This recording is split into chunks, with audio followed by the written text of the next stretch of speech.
सुप्रभात बच्चों, online classes में आपका स्वागत है। आज हम रीडर में पढ़ेंगे पाठ संख्या 8, पुरखों का ऋण। ठीक है, तो हम ये पाठ पढ़ेंगे, आपको भी ये पाठ पढ़ना है।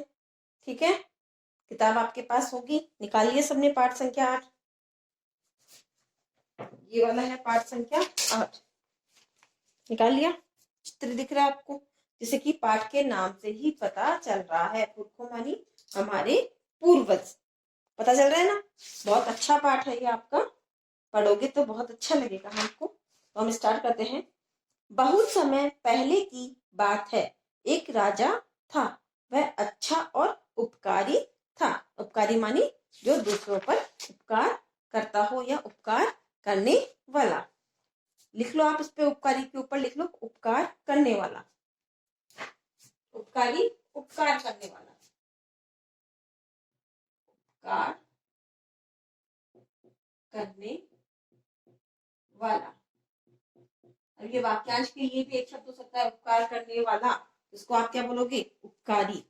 तो वो राजा था ना, वो क्या था? अच्छा भी था और उपकारी भी था। वह सदा अपनी प्रजा की भलाई में लगा रहता था। प्रजा मानी जो उसकी जनता थी ना, उसकी वो हमेशा भलाई में ही लगा रहता था। उसके राज्य में लोग किस हाल में रह रहे हैं, यह जानने के लिए वह वेश बदल कर राज्य में घूमता रहता था। कि उसकी जो जनता थी ना, राज्य में जो रहती थी, वो किस हाल में है, वो दुखी है या सुखी है, यह जानने के लिए अगर राजा अपने वेश बदल कर, मानी वो अपनी जो वेशभूषा थी ना, राजा के वेश में नहीं जाता था, वो एक आम आदमी बनकर जाता था। तो वह वेश बदल कर राज्य में घूमता था। अगर वो राजा बनकर जाता तो सब उसे पहचान जाते। तो वो वेश बदल कर राज्य में घूमता था। अगर कोई गरीब या दुखी मिलता तो उसकी सहायता करता था। अगर रास्ते में उसे कोई भी गरीब या दुखी व्यक्ति मिलता था तो वो उसकी सहायता करता था। और वो देखता कैसे था उनको?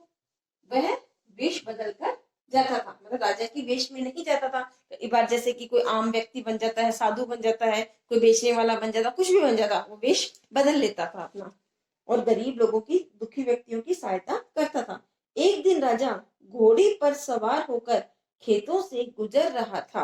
अब राजा, सबको पता था, वो औरों को तो पता नहीं था कि वो राजा है क्या, लेकिन वो घोड़े पर सवार होकर निकल रहा था। रास्ते में उसने देखा कि एक बहुत बूढ़ा आदमी खेत में आम के पौधे लगा रहा है। अगर आपको बूढ़ा का इसमें पूछा जाए कि बूढ़ा का उल्टा लिखो, क्या लिखोगे? तो बूढ़ा का जवान, आदमी का अगर बोले कि वचन बदले तो आदमियों।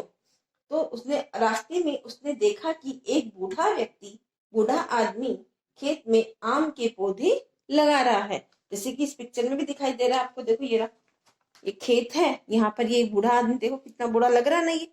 और ये क्या, कौन सा पौधा लगा रहा है? आम का पौधा लगा रहा है। यह देखकर राजा को बहुत हैरानी हुई। उसने अपने मन में सोचा, राजा को बहुत हैरानी हुई कि अरे ये इतना बूढ़ा व्यक्ति है और फिर आम के पौधे क्यों, आम का पौधा क्यों लगा रहा है? ये हुआ ना कि वो आम का पौधा क्यों लगा रहा है।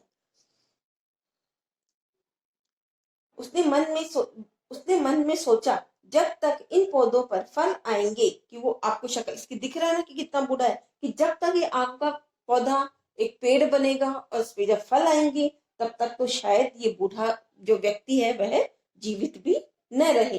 फिर यह पौधे क्यों लगा रहा है? उसने सोचा कि ये इतना बूढ़ा व्यक्ति है और जब तक ये, मतलब कि पौधा बड़ा होगा, इस पे फल आएंगे, तब तक तो ये व्यक्ति जो है, बूढ़ा आदमी जो है, वो तो शायद जीवित भी न रहे। राजा घोड़े से नीचे उतरा और चलकर उस किसान के पास गया। राजा घोड़े से नीचे उतर गया और चलकर किसान के पास गया। किसान ने राजा का अभिवादन किया। अब किसान को तो पता नहीं था ना कि ये राजा है ना, लेकिन वो उसने उनका क्या किया? अभिवादन, अभिवादन मानी उनको प्रणाम किया। किसान ने राजा का अभिवादन किया। राजा ने पूछा, बाबा आपकी उम्र कितनी है, कि आपकी आयु कितनी है? किसान ने उत्तर दिया, 82 साल। कितनी है उनकी आयु? 82, 82 साल। राजा ने फिर पूछा, यह आप क्या कर रहे हैं? किसान ने कहा, आम के पौधे लगा रहा हूँ। किसान ने क्या उत्तर दिया कि मैं तो आम के पौधे लगा रहा हूँ। राजा ने कहा, ये पौधे कितने दिन में फल देने लगेंगे? राजा ने उस किसान, जो वो बूढ़ा व्यक्ति था वो लगा रहा था, उससे पूछा कि ये जो पौधे हैं ये फल कितने दिन में देने लगेंगे? किसान बोला, 10 साल में। कितने साल में देंगे? 10 साल में। और अब वो कितने का था? 82 का। कितने का था? 82 साल का था। इसमें अगर 10 हम प्लस कर देते हैं तो कितने का हो गया? वो 92 का हो गया। ये लो, अब इतना बूढ़ा व्यक्ति हो सकता है जीवित रहे भी या ना रहे, और जीवित रहेगा तो आम खाएगा क्या? नहीं खा पाएगा ना। पहले बात तो जीवित ही नहीं रहेगा, जीवित रहेगा तो आम नहीं खा पाएगा, क्योंकि बूढ़ा व्यक्ति तो आम कैसे खाएगा? ठीक है। किसान बोला, 10 साल में। तब राजा ने पूछा, फिर आप ये पौधे क्यों लगा रहे हैं? उसने बूढ़े आदमी से बोला, जब आप तो इन फल को खाएंगे, 10 साल तक ये पौधे बड़े होंगे, फल लगेंगे, तो आप ये पौधे क्यों लगा रहे हैं? क्या आप इन पौधों के फल खाने के लिए जीवित रहोगे? राजा ने उससे बोल दिया बूढ़े आदमी से कि जब तक इस पौधे पर फल लगेंगे जब तक तो आप जीवित ही नहीं रहेंगे। राजा की इस बात सुनकर बूढ़ा किसान हंस पड़ा। राजा ने जब उसको बोला ना कि तुम तो इन फल पौधों को लगा रहे हो, जब इनके फल को खाओ खाओ, 10 साल में जब इस पे फल लगेंगे तब तक तो तुम जीवित ही नहीं रहोगे। तो इन ऐसी बात सुनकर किसान, वो जो बूढ़ा किसान था, वो हंस पड़ा। वह बोला, महाराज, शायद उस समय तक मैं जीवित न रहूं। उसने क्या बोला कि मैं तो जीवित न रहूं, अभी तक मैं जिन पौधे के फल खा रहा था, वो क्या बोल रहे हैं कि मैं अभी तक 82 साल का हुआ हूं, मैं तो अभी तक मैं जिन पौधों के फल खा रहा था वे मेरे माँ बाप दादा ने ही लगाए थे। कितनी अच्छी बात कही कि अब तक वो मतलब इतना बड़ा हो गया है, अगर पहले वो भी पौधे नहीं लगाते तो क्या होता? हमारे पास वो चीज मिलती क्या? नहीं मिलती ना। तो बोला कि मेरे बाप दादाओं ने जब ये पौधे लगाए हैं तो मैंने इतने साल तक इनके फल खाए हैं, उन्होंने थोड़ा ना खाए हैं। तो अब मैं जो पौधे लगा रहा हूँ इनके फल मेरी आने वाली पीढ़ियां खाएंगी, कि जो मेरी आगे आने वाली पीढ़ियां हैं वो खाएंगी। अपने खेत में लगा रहा है तो अपने खेत में जो है उनका ही जमीन है, तो उन्हीं के जो आने वाली पीढ़ियां हैं वो ही खाएंगी। यही संसार का नियम है कि हम दूसरों के लिए ही हमेशा सोचना चाहिए। इस तरह मैं अपने पुरखों का ऋण उतारूंगा। वो बोल रहा है कि इस प्रकार, जिस प्रकार से उन्होंने मुझे फल दिए हैं, मेरे बारे में सोचा है, इसी प्रकार से मैं अपने पुरखों का ऋण चुका सकता हूँ कि मैं भी उन्हीं की तरह फल वो करूंगा, पौधे लगाऊंगा, और वो मेरे जो आने वाली पीढ़ियां हैं वो उनको खा सकेंगी। बूढ़े किसान की बात सुनकर राजा बहुत खुश हुआ। राजा क्या हुआ? बहुत खुश हुआ। उसने सोने का एक सिक्का उसे इनाम में दिया। अब राजा ने क्या किया? उसे, बूढ़े किसान को सोने का एक सिक्का दिया। बूढ़े किसान ने झुककर राजा को प्रणाम किया। बोला, महाराज, मेरे बाप दादा ने जो पौधे लगाए थे उन्होंने तो कई साल बाद फल दिए थे, लेकिन मेरे लगाए पौधों ने तो तुरंत फल दे दिया है। अब उसने क्या बोला कि मेरे बाप दादा ने जो फल लगाए थे ना, उनको तो इनाम जो था वो फल मिले था ना मिले थे, लेकिन मैंने तो पौधा लगाया और हैंड टू हैंड मुझे क्या मिल गया है? फल मिल गया है। कैसे मिला? कि राजा ने उसको क्या दे दिया था? क्या दिया था राजा ने उसको? एक सोने का सिक्का दे दिया था। उसकी बातें सुनकर, उससे बातों से वो प्रभावित हो गए थे। यह सुनकर राजा हंस पड़ा और बोला, बाबा, आप बहुत चतुर हैं। फिर राजा अपने घोड़े पे बैठकर चल दिया। फिर राजा क्या हुआ? अपने घोड़े पे बैठकर चल दिया। अब इसके कुछ शब्दार्थ हैं, हम वो करेंगे और साथ में आपको इसकी चैप्टर की रीडिंग भी करनी है। मैंने आपको पाठ पढ़ा दिया है तो आपको रीडिंग तो करनी है, और नया पाठ कैसे चालू करते हैं ये भी आपको पता है। पहले पाठ संख्या, पाठ का नाम, फिर शब्दार्थ।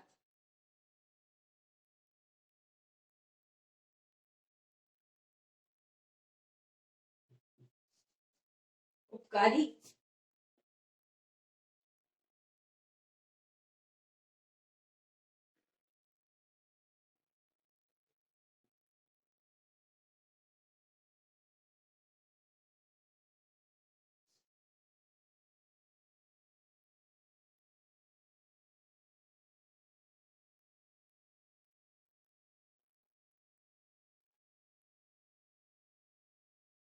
उपकारी उपकार करने वाला, सदा हमेशा, सदा हमेशा,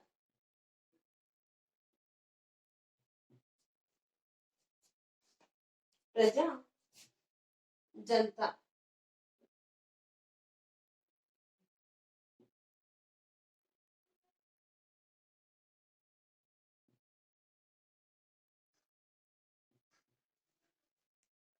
भलाई उपकार,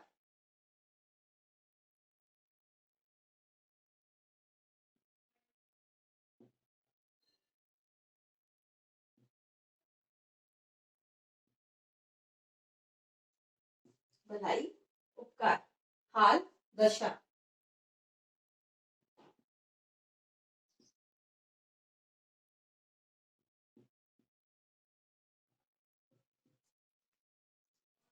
वेश कपड़े,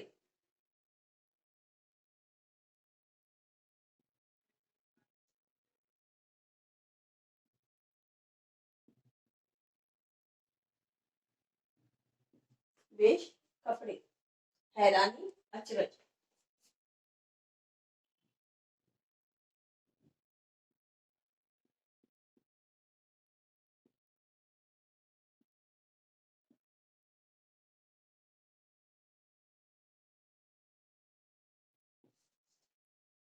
अभिवादन,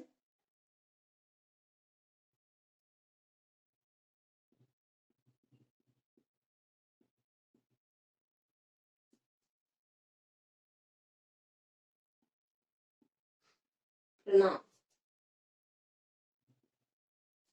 पुरखों पूर्वजों, पुरखों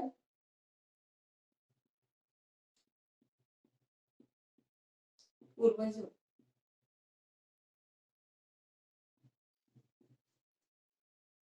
ऋण कर्ज, ऋण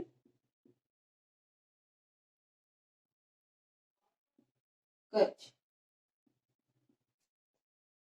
इनाम पुरस्कार,